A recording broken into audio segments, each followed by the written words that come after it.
जय मसीह की जय भारत साथियों। मैं राजा जी और इस वक्त हूँ मैं करौली में। बीते पिछले महीने आपने जैसे वीडियो देखी होगी हमारे यूट्यूब चैनल के ऊपर या आप तक जानकारी पहुंच गई होगी, करौली के अंदर जो घटना घटी थी पास्टर रवि चौधरी जी के साथ कि प्रार्थना स्थल के अंदर घुस के कुछ आपत्तिजनक लोगों ने उनके ऊपर सताव की कोशिश करी, पुलिस स्टेशन ले जाए गए, जिसमें हमने, हमारी टीम ने, हमारे लोगों ने, आरपीएस ने और भी बाकी संगठनों ने मदद करी। तो हम वहीं आए हैं पास्टर रवि चौधरी जी से मिलने के लिए और उनसे बातचीत करने के लिए और उस दिन क्या घटना घटी थी बिल्कुल विस्तार में जानकारी लेने के लिए। सभी को जय मसीह की जय भारत। मैं पास्टर रोहित चौधरी और बिहार से मुझे संग्रामी चौधरी भी बोलते हैं। मैं आपको इस घटना के बारे में बताना चाहता हूँ कि बीते एक महीने पहले रविवार को हम संगति करके खत्म हुए थे। सब लोग विश्वासी जा चुके थे। हम भी चर्च से जाने वाले थे। मैं और मेरी पत्नी और 20 सेवक थे, कुछ महिलाएं थी। हम ले गए थे, हम जाने वाले थे।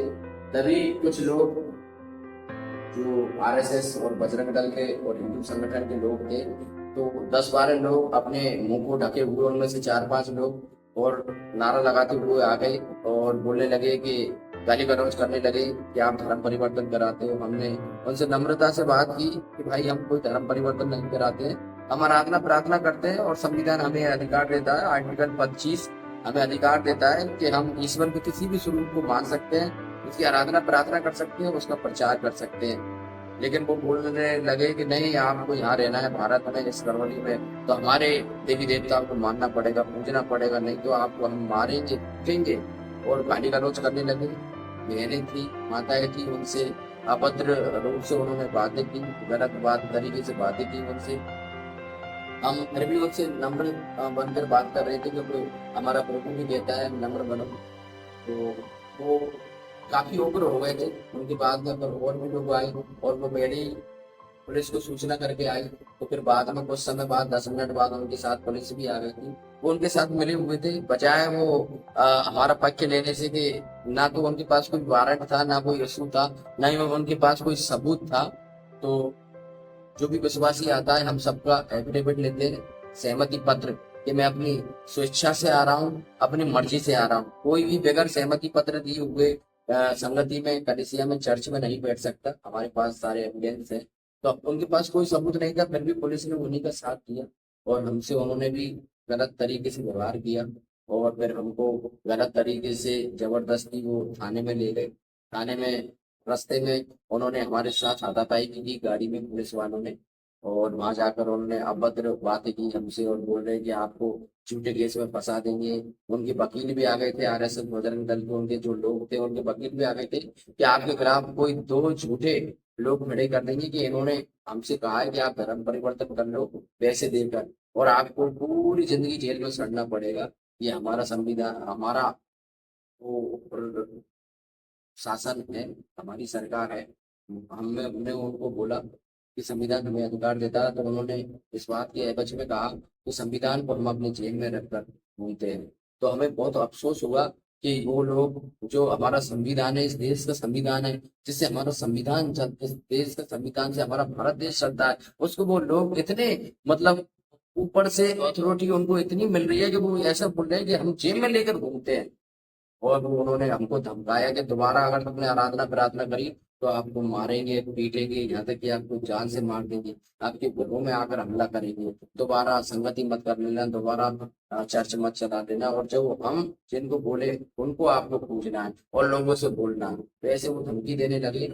लेकिन हमारे राष्ट्रीय अध्यक्ष साहब हैं राजा भाई, जो उन्होंने हमारी बहुत मदद सहायता करी, आरबीएस से हैं, तो उन्होंने हमारी बहुत मदद सहायता करी। जब इनको पता चला हमारे बारे में, तो उन्होंने हमारी बहुत मदद सहायता करी और इनकी मदद के द्वारा और परमेश्वर की कृपा के द्वारा हम थाने से सही सलामत बाहर आए। और आज भाई, राजा भाई और सिमोन मसीह जी हैं, तो वो हमारे पास हमारा हाल चाल पूछने के लिए आए हैं।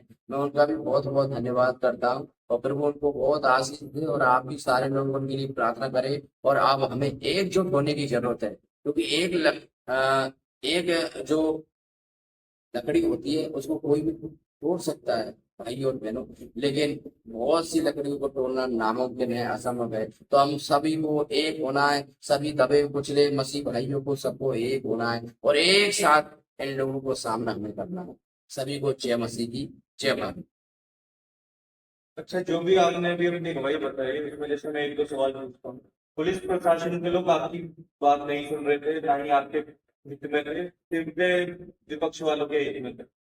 तो उसके बाद पुलिस का कौन सा अफसर, किसी का नाम आपको ध्यान है, या कौन सी पोस्ट पर था, या किस पुलिस वाले ने आपके ऊपर हाथ उठाया, ऐसी कुछ घटना तो कहाँ हाथ उठाया?